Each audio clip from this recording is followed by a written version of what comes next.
बिस्मिल्लाहिर्रहमानिर्रहीम। अस्सलामुअलैकुम दोस्तों, क्या हाल चाल हैं। मैं उम्मीद करता हूं कि मेरे तमाम दोस्त खैरियत से होंगे। दोस्तों, ये पूरा ट्रक जो है अहमद हसन भाई ने कार्गो किया है और ये जा रहा है जेहलम खास में। और यूके में बैठे हैं हमारे दोस्त, हमारे सब्सक्राइबर भी हैं, हमारे दोस्त भी हैं। उनका नाम है मलिक जहांगीर। उनके फार्म पे जा रहा है।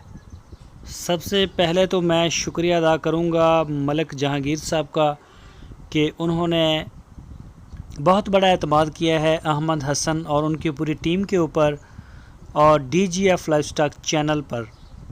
शुक्रिया मलिक जहांगीर साहब और शुक्रिया जेहलम।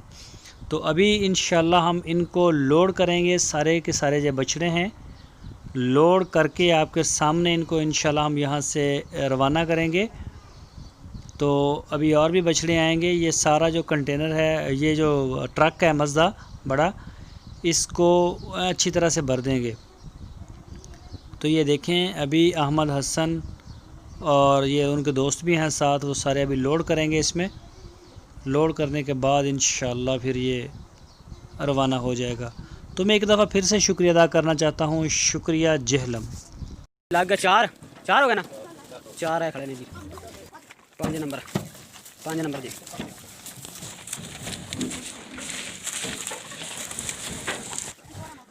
6 नंबर, 7वां नंबर आ रहा है जी। चल भाई 7 नंबर। 8 नंबर।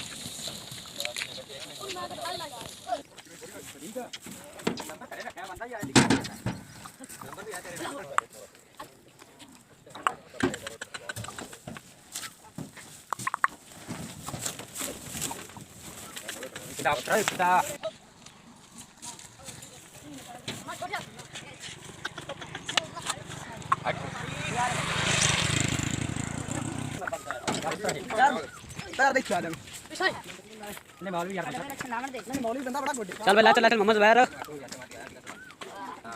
अब खुला चेक करो वेला सौड़ा की जाता। ठीक और डरांदा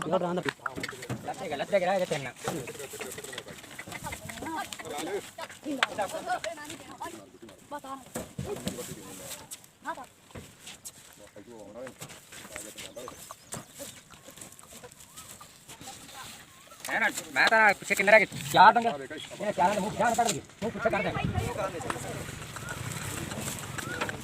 ले एक ही हो जाओ, सारे एक हो जाने।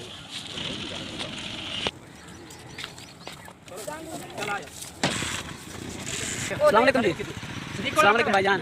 हाँ जी, की हाल चाल है? अपना की नाम है? नदीम। ते नंबर अपना दसो। 0321। हाँ जी 190। हाँ जी 4418। ते माल कितने जा रहे हो? माल वाला जेलम। ठीक हो गया। मजदूर अपना की नाम है? अब्दुल हमीद। नंबर अपना?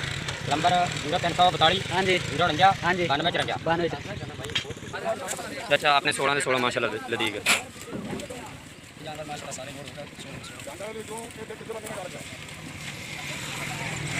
ये नंबर बारे मारे बोली, फुल नंबर बारे बोली। 190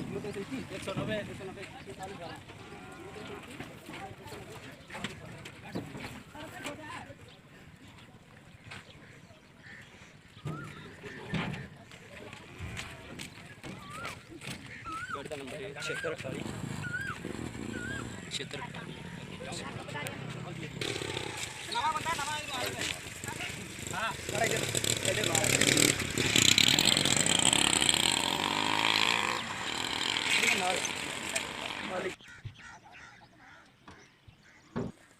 ओ तो भाई नु ठरा दे, कोई 100 दी ले भाई, लेट भाई नु ले दी सी वो भी करने को।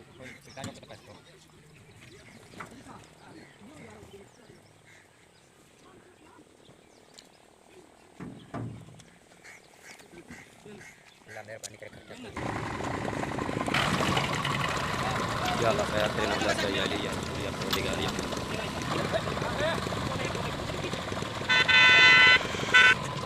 तो चाचा मजदूर है।